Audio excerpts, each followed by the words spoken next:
Hey everyone, there is a Pittsburgh Steeler rookie that's really turning heads, and I think the Steelers must be thinking about whether receiver help is needed in offensive coordinator Art Smith's scheme, and the talk is picking up steam with the possibility of Brandon Ayuk possibly being available for trade from the 49ers. I just did a story on that, so check that out.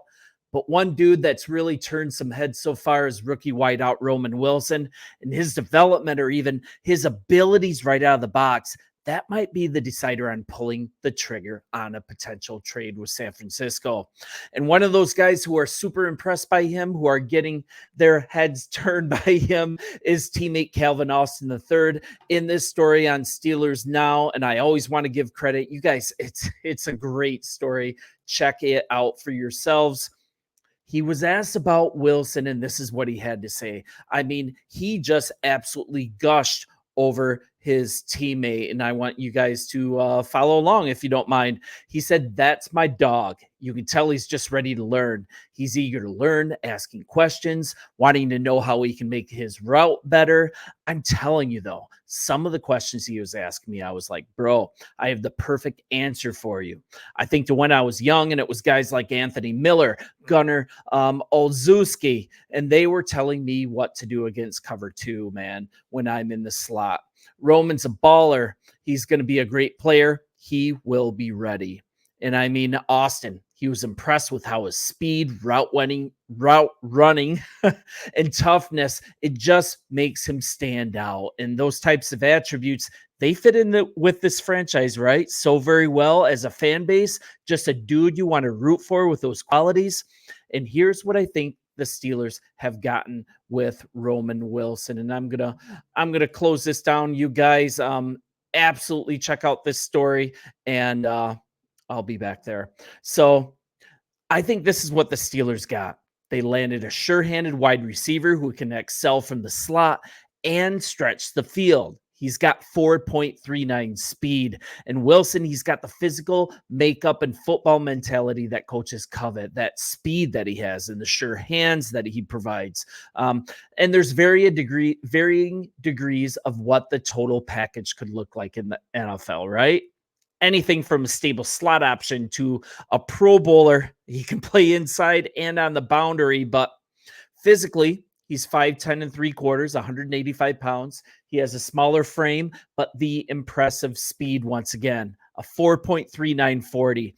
And he can definitely take the top off a defense vertically. So we're looking at, besides speed, the main thing he needs to do to overcome his size is what? Play physically, right? Play physically at the catch point. And that's what he needs to do to reach his ceiling. And from a scouting report coming into the draft, let's kind of go through some of his strengths. Obviously, one of his strengths is speed. He ran a 4.39 once again, but he plays much faster without losing any fluidity in his game. He's reliable. Only, get this, one drop pass last season at U of M. His first target in the first game of the season, absolutely flawless the rest of the way. And he's also super aggressive. He lives by and this is great, the no block, no rock mantra.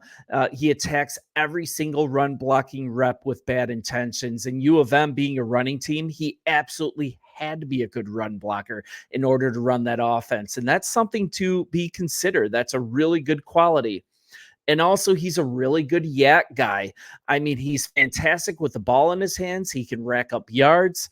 Also, he's super familiar with the West Coast offense already, and his open field abilities that should easily translate to the NFL. He's also good with improvisation, and this is what I like the best. There was a scramble drill preparing for the draft, and he was just outstanding at spacing, at working his way back into his quarterback's throwing windows. I mean, he is a pretty darn good receiver. And the closest comparison that's tossed around a lot, it's actually Tyler Lockett. Man, I'm sure we'd all be happy with Tyler Lockett. So after OTAs, he seems to have the inside track on the wide receiver 2 role. I mean, I think it's actually his by default. But he's going to be a good fit in the slot role. And in Art Smith's scheme, the slot role is super important. Add one more thing. The guy's just confident. He actually believes in his ability to be a number one option when all is said and done. And let's hear it straight from him in an interview with Steve Smith Sr., and this was back in April. People say that I can't be a number one receiver, and I feel like I definitely can be that guy. I feel like I've shown it. I've shown flashes of it, but with enough production, I feel like I can easily be that guy. And it's just, he feels fully home as well. And this is after rookie camp. And check out this story on Steelers.com. This kind of says it all, but I'm going to pull from this a bit. This is when he was interviewed. It's been really good. I love it out here.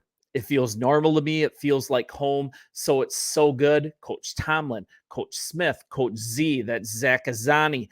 They make me feel like family, make me feel comfortable, coach me really hard, and I feel like I'm getting better already. So I think it's super important. We're going to go back to the story in a few minutes, but I think it's super important to kind of look at who he was at the University of Michigan. I mean, in case you're not watching football, Roman Wilson was a huge part of them winning the national championship this last year.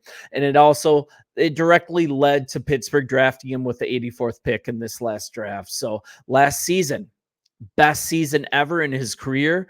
He helped the Wolverines once again win a natty. He caught a career high 48 passes for 789 yards and 12 touchdowns. And each of those led the team last year.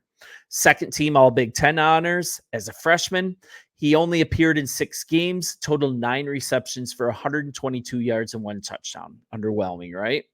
Then in 2021, he expanded his role. He saw game time in 13 games, so that's better. He responded with 25 receptions for 420 yards and 3 scores. Then he had a very similar 2022 season when he caught 25 passes for 376 yards and 4 scores. So looking at his college career as a whole, appeared in 45 games, started 23, totaled 107 receptions, 1,707 receiving yards, 20 touchdowns. So it's not like the highest receiving stats that you've ever seen from a college player. But the thing that you can say about him is that he's just advanced every single season of football that he's played. You can also argue that his full potential, it wasn't really even scratched at U of M because Michigan wasn't exactly known for being a prolific passing team, right? They primarily ran the rock.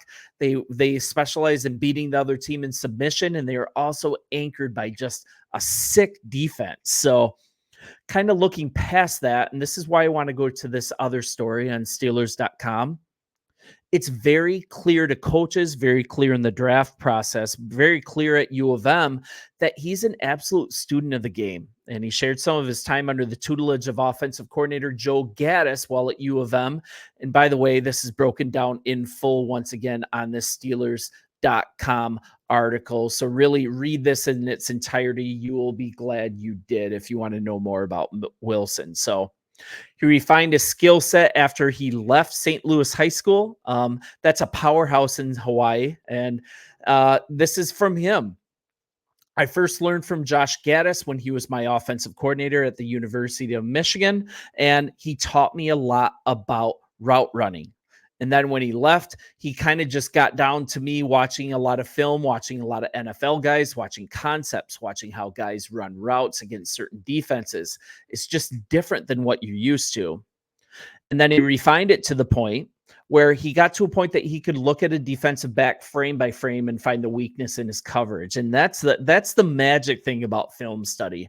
And then he was learning how to take advantage of that weakness. And it's nothing unique, but it's so awesome that he was doing it in college while at U of M. And this is to hear from him just a little more. You never really run in lines on papers. You're running routes. It's different. So you try to put your spin on certain plays and figure out what works for you, and also trying something new because you never know when you're going to need to bring that tool out of your bag during a game. So for me, it was just going to practice, doing one-on-ones, going home, watching the film, taking notes on it.